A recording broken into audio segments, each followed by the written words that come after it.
ধীরে ধীরে বিদায় জানাতে চলেছি। পাহাড়কে তো অলরেডি বিদায় জানিয়েই ফেলেছি, এবার চা বাগানের পালা। চা বাগানকে কলকাতা এখান থেকে 553 কিলোমিটার। আর সময় দেখলাম ট্রেন ফারাক্কাতে, আসার সময়ও ট্রেন দেখছে, ওই দেখো ট্রেন যাচ্ছে ফারাক্কাতে। যাওয়ার সময় আমরাও যাচ্ছি, ট্রেনও যাচ্ছে। চলো একসাথে শিয়ালদায় মুলাকাত হোগা। ওই যে ফারাক্কা গ্যারেজের কালকে রাতে এই ট্যুরিস্ট লজটাতে ছিলাম, সুধা ট্যুরিস্ট লজ। লেখা আছে 24 ঘন্টাই ওপেন।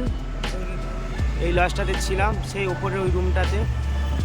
এখন বেরিয়ে যাচ্ছি সুধা ট্যুরিস্ট লজ থেকে, একদম ডট 9টায় গাড়ি স্টার্ট করেছি। এখন সোজা যাব।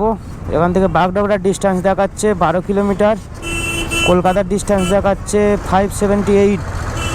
সুতরাং আমরা কলকাতার উদ্দেশ্যে রওনা দিয়েছি। আজকে সারাদিন যতই রাত হোক বাড়িতে পৌঁছে যাব, তবে কোনো তাড়াহুড়ো নেই, রেস্ট নিতে নিতে যাব বাড়ির দিকে। যত সময় লাগবে। আজকের আর কোনো থাকাথাকি কোথাও যাবে না। কালকের রাত 8টায় লজে উঠেছিলাম, তাই ঘুমিয়ে পড়েছিল, টায়ার্ড ছিল, তাই উঠতে লেট হয়ে গেল। এবার পাহাড়কে তো বিদায় জানিয়েই ফেলেছি, এবার বাড়ি যাওয়ার পালা। Siliguri police station.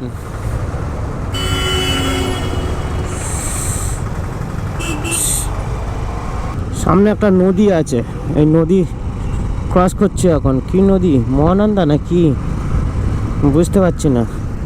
শিলিগুড়িতে কিন্তু বীভৎস জ্যাম।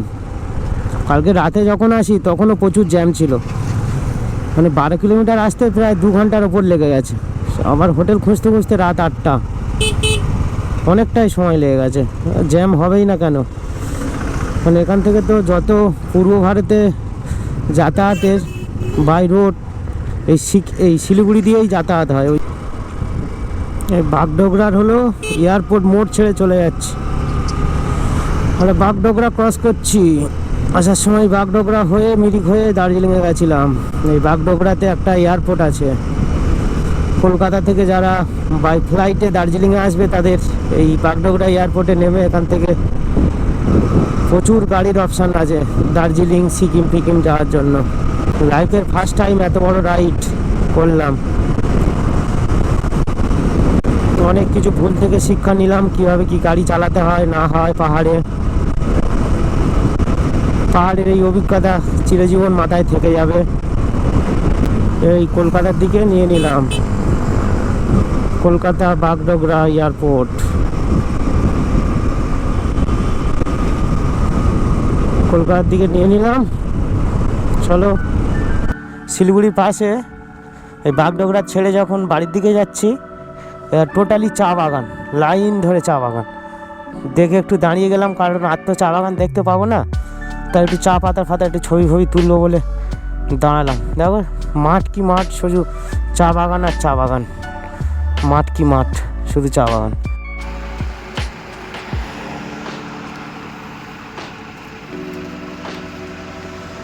এই দোকানটায় দাঁড়িয়ে বাসক খানা খাজানা এখন খাবো দাবো, খেয়ে আবার বাড়ির দিকে রওনা দেবো। এই দোকানে সব খাবারই পাওয়া যায়, অর্ডার দেওয়া হয়ে গেছে। একটু রাস্তার বিউটি এনজয় করি যেতে যেতে। রাস্তার দুই সাইডে চা বাগানকে ধীরে ধীরে ছেড়ে চলে যাচ্ছি। শেষবারের মতন চা বাগানকে দেখতে দেখতে চলে যাই। হচ্ছে কথা বলতে পারছি না, বিশাল হাওয়া হচ্ছে। মানে যাওয়ার সময় এত হাওয়া ফেস করিনি, মানে উল্টো দিকে বিশাল জোরে, আমার মাথা পেছন দিকে চলে যাচ্ছে যেন মনে হচ্ছে। হাত একটু হ্যান্ডেল ছেড়েছিলাম, হাত আর হ্যান্ডেল তুলতে পারছি না, এত জোরে হাওয়া হচ্ছে উল্টো দিক থেকে। লাইন ধরে ট্রাক দাঁড়িয়ে আছে, লাইন ধরে। আমরা তাও বাইক আছে বলে এদিক দিয়ে বেরিয়ে যেতে পারছি। লাইন ধরে মা কতটা জ্যাম লেগে গেছে। সব ট্রাকের ড্রাইভাররা নিচে নেমে সব দাঁড়িয়ে আছে, সব রান্না বান্না করছে ট্রাকের ড্রাইভাররা।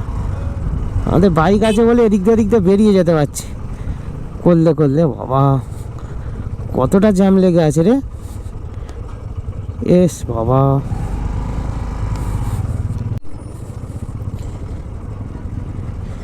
এখানে রাস্তা অবরোধ হয়েছে কিছুতে।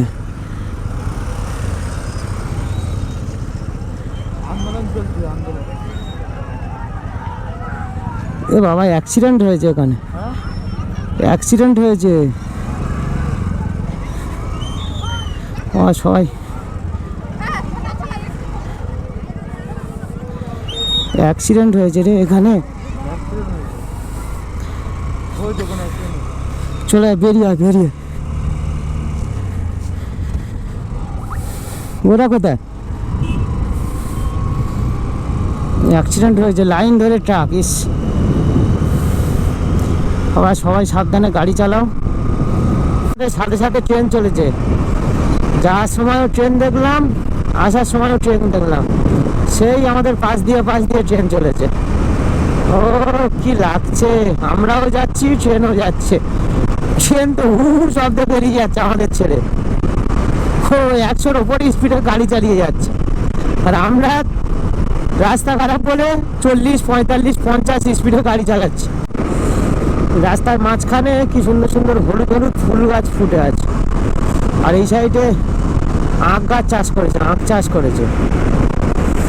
লাইন ধরে এই ইসলামপুর ছেড়ে এবারে হচ্ছে কিষানগঞ্জের দিকে যাচ্ছি। রাস্তা খারাপ এই কিষানগঞ্জের এখানটায়। পাশ দিয়ে মাল ট্রেন যাচ্ছে, তখন প্যাসেঞ্জার ট্রেন যাচ্ছিল, তখন মাল ট্রেন যাচ্ছে। এই যে বিহারে এন্টার করে গেলাম, ওখানে একটা বোর্ড দেওয়া ছিল যে বিহারে মদ সম্পূর্ণ নিষিদ্ধ।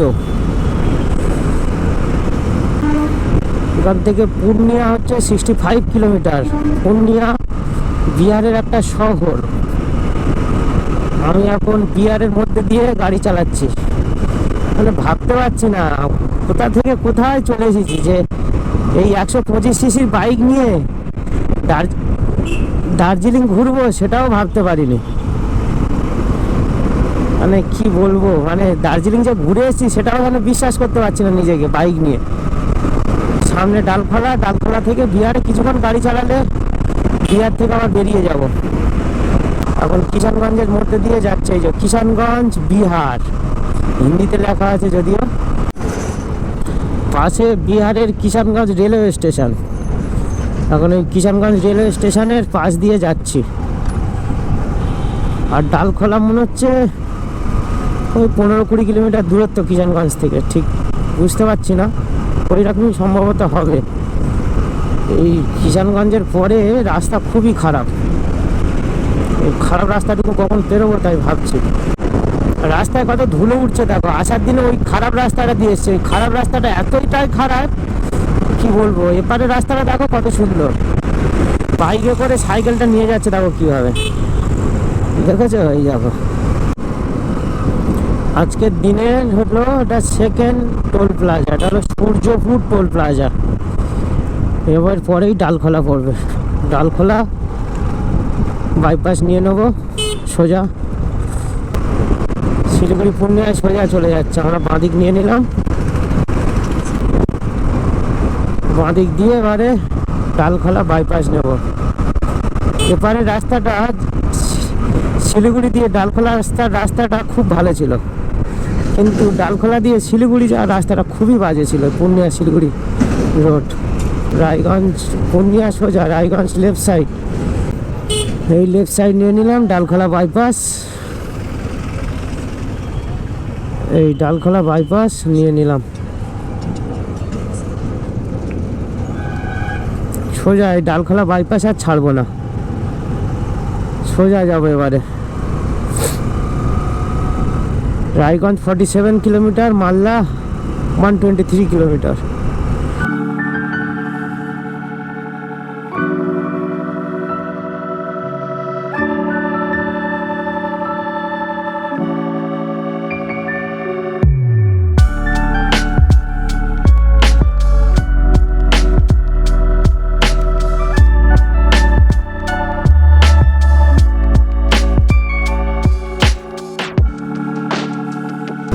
রাস্তা দুই সাইডে লাল লাল, মাঝখান দিয়ে পুরো লাল লাল ফুল ফুটে আছে, রাস্তাটাকে খুব সুন্দর লাগছে। ওদিকে হলুদ ফুল ছিল, এখানে লাল ফুল। রায়গঞ্জ এখান থেকে আর মাত্র 33 কিলোমিটার। রাস্তার কন্ডিশন দেখেছো, পুরো মাখন। এই বাঁ সাইড দিয়ে রায়গঞ্জ চলে যাচ্ছে, আর আমরা ব্রিজের ওপর দিয়ে চলে যাব। এর আগের দিনে ইন্ডিয়ান অয়েল দিয়ে এই যে মন্দির মতন আছে, এখান থেকে তেল ভরেছিলাম। সর্ষে ক্ষেত দেখো, একটা সুন্দর সর্ষে ক্ষেত থেকে দাঁড়িয়ে গেলাম। এই দেখো মাঠ কি মাঠ, সর্ষে ক্ষেত হলুদ হয়ে আছে, হলুদ পুরো হলুদ হয়ে আছে। ইটাহাট ছেড়ে যাচ্ছি, এটা হচ্ছে উত্তর দিনাজপুর। সর্ষের ক্ষেত দেখো হলুদ। মালদার আমবাগান দেখো, এই সাইডে আমবাগান ভর্তি, বড় বড় আমবাগান। কত বড় আমবাগান, বাপরে বাপ। পুরো আমবাগানের পাশ দিয়ে যাচ্ছে। এই নিচটায় পুরো, এই সাইডটায় পুরো আমবাগান, লাইন ধরে বড় বড় আমবাগান। কত আমবাগান, ওরে বাপরে বাপ। মালদার ফজলি আম বিখ্যাত, এই মালদার আমবাগান। সূর্যটা একদম লাল হয়ে গেছে। আর আমরা মালদাকে ক্রস করলাম এতক্ষণ পরে। ফারাক্কা আর বেশি দূর বাকি নেই, এখনো ফারাক্কা আসলো না। 5টা 13 বাজে, এখনো ফারাক্কা আসলো না। ফারাক্কা আর হচ্ছে 10 মিনিট বাকি আছে। আসার সময় দেখলাম ট্রেন, ফারাক্কাতে আসার সময়ও ট্রেন দেখছে। ওই দেখো ট্রেন যাচ্ছে, যাওয়ার সময় আমরাও যাচ্ছি, ট্রেনও যাচ্ছে। চলো একসাথে শিয়ালদায় মুলাকাত হোগা। আর ফারাক্কাকে বিদায় জানানোর পালা এসে গেছে। এই ফারাক্কা ব্রিজ শেষ হব হচ্ছে। এখানে একটা বোর্ড দেওয়া ছিল, হ্যাপি নিউ ইয়ার 2025। বাবা, বেলডাঙ্গার বাজার দেখেছো কত ভিড়। এখানে সব গামছা বিক্রি হচ্ছে, দেখ কি বড় বড় গামছা। বেলডাঙ্গার গামছা বাপন, এই দেখ বেলডাঙ্গার গামছা বিক্রি হচ্ছে, কি বড় বড়। মুর্শিদাবাদের বেলডাঙ্গা ক্রস করে কৃষ্ণনগরের দিকে যাচ্ছি এখন। রাস্তায় দেখো ট্রাকের লাইন পড়ে আছে, অনেক জ্যাম। আর শুধু ড্রাইভারসান, ট্রাকের টায়ারের আওয়াজটা শুধু শোনো, হ্যাঁ করে আওয়াজ হচ্ছে।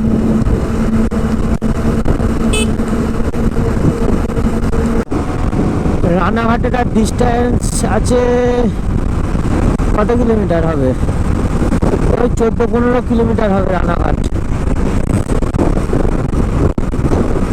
কৃষ্ণনগর থেকে রানাঘাট পর্যন্ত রাস্তাটা পুরো মাখন।